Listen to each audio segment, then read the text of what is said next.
Astrology क्या है? हमें एस्ट्रोलॉजी में बहुत सारी चीज़ें जानने को मिलती हैं। आज का लेटेस्ट टॉपिक है।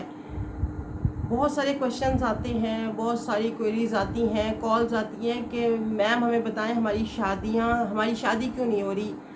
रिश्ते आते हैं, बात नहीं बनती, रिश्ते डिलेज हो जाते हैं या रिश्ते मिच्योर नहीं होते। जो बात हो रही होती है वो उसमें या इनकार हो जाता है या रिफ्यूज़ल हो जाता है या बिल्कुल गायब हो जाते हैं। तो ऐसा क्यों है? आपको पता है?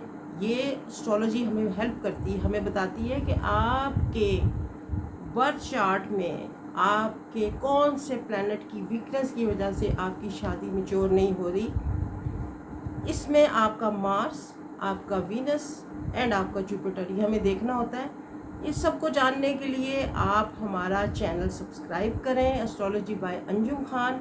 और इसमें हम आपको बता सकेंगे कि आपके कौन से प्लैनेट की दशा, महादशा चल रही है या अंतरदशा चल रही है, और कौन से प्लैनेट की रेमेडीज़ करने के बाद या आपके बर्थ चार्ट के जुपिटर ने आपके गोचर वाले जुपिटर ने आपके बर्थ चार्ट के जुपिटर को क्रॉस कर लिया है, तो आपकी शादी जो है ना मैच्योर होने वाली है या आपकी शादी बस हुई खड़ी है। तो इस तमाम चीज़ें जानने के लिए आप हमारा चैनल सब्सक्राइब करें, एस्ट्रोलॉजी बाय अंजुम खान।